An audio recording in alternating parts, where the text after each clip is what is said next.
Hi everyone and welcome to this video. This video is dedicated to anyone who's going to start a new analytics or data science project and you're wondering how exactly does it go. So I'm sharing these tips and I hope you can be extremely successful. You'll find this process that I advocate, which is Dikova and I, as part of both my books too. And what exactly do I say? This is a checklist, it's a process checklist. Always start off by defining the business problem. So be very clear, what is the purpose of your project? What are the top drivers of revenue? What are the top drivers of cost? What is the exact relationship between the drivers? It could be anything, but be very clear. Then you move on to collecting the data, which means, getting the data together from the ERP systems, getting them from other sensory-driven systems, so RDBMS, time series data, or could it be NoSQL data? Then you move on to organizing the data, and the four parts which predominantly happen at this stage are missing values, how to deal with it, outliers, understanding which are the values which are not very common, and therefore maybe you need to make a different model for those values.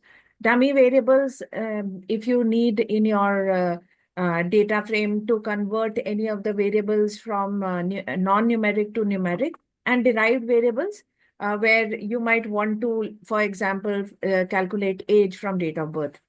There is also one more process which you would do at this stage, which would be sampling.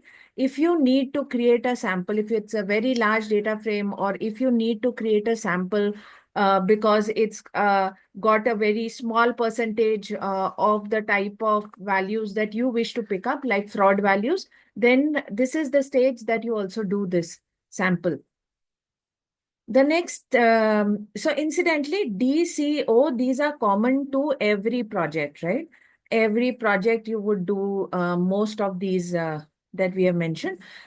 At the visualize, we would make graphs, charts, and dashboards. And of course, if the project is related to visualization or report creation, there would be far more of the graphs, charts, and the dashboards that you will create. The next stage is analyze, and this is the point where your statistical knowledge comes into play. You end up doing a few items, definitely, like your descriptive analytics. You could have actually done it even perhaps a bit earlier in the visualize stage. But just telling you, statistically, in every project, you end up doing descriptive analytics. And after that, that is, would you do correlation or linear regression, etc.? That is subject to the type of project that you have. Finally, you have the insights or the key takeaways. This is the point when you become a consultant to the business and you give them the outcome that you feel is required for them to integrate the analytics into the business. So we'll see each one of these items, rather closely now. So the first three items which I mentioned earlier in the Dikova and I, which is define, collect, and organize, which will be part of virtually all the projects you will do. I always start off with the define, and the define contains three parts. One is defining the business problem. At this point, it is important to listen to the stakeholder who is trying to tell you what they want from this data. The second is defining the data that will be available to you. It is important at this stage also to understand exactly what is the data you're going to have, right? So like here, I put down identified top drivers of revenues and costs. And when we define the data, it could be either data of sales across retail stores in the last 6 months. And if the data is already given, then you might say the size of data and the components of the data. So you can say this is the data which is, say, 10,000 um, um, patients across so many specialities, and describe that data a bit.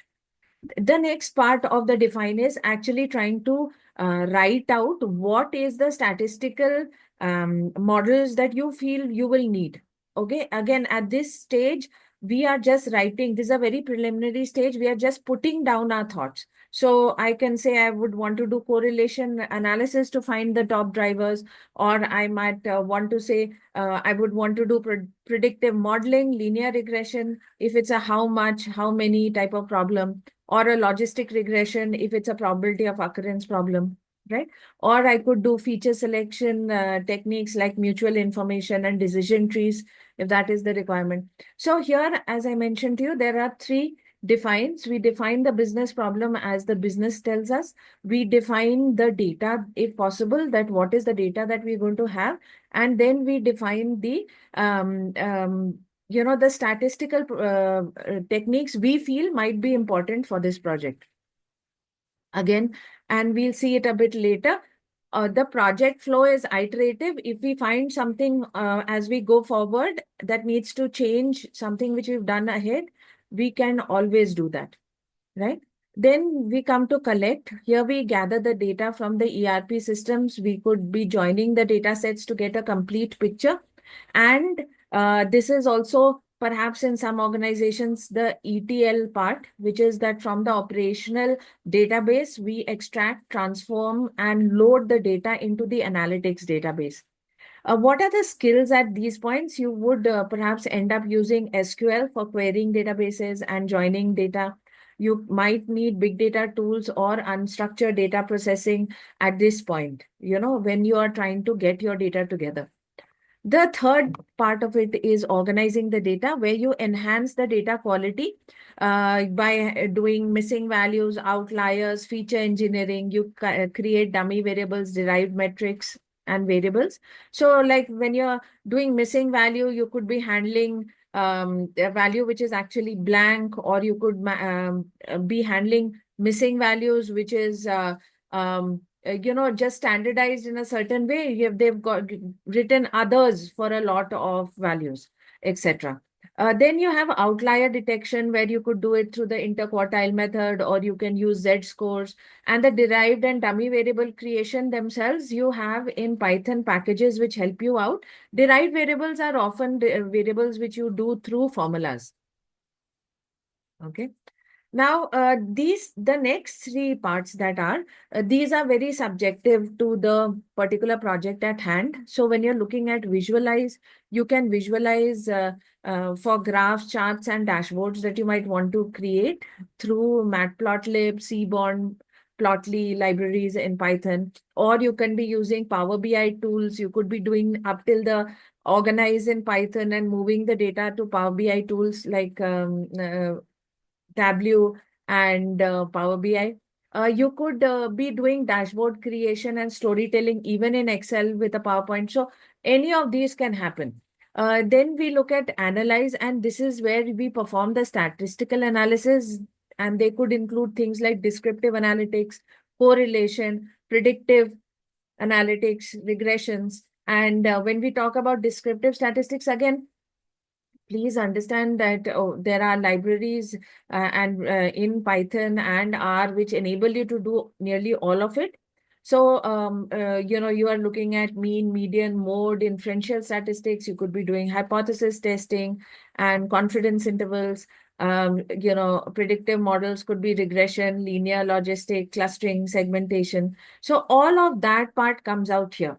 If it is not required for your project, you just had a project which closed at visualization, you might not end up doing anything much in the analyze except the descriptive statistics, because even for a visualization project, a descriptive statistics helps you write the right takeaways. So then we come to the insights. At the insight point, we want to convert our findings into some sort of a recommendation for the business. So there will be some business analytics, interpretation, scenario analysis, what if modeling, A/B testing for decision making, or you might even end up putting all of this into Power BI so that the business can see the outcome of the models and play around and see which segments get impacted, etc. Now, what did I say again? I told you that this is very iterative. This process is iterative. So we start off with the data flowing in and define, then we do the collect and organize. At some point, if we find something at the organize or collect stage, we can go back and redefine. We come to visualize, analyze, and insights. And at the insight point, what we do is we share the outcome with the business. This process I follow pretty diligently because it helps me in two ways. It helps me plan my time for the project, gives me some indicative understanding how difficult or easy it is going to be.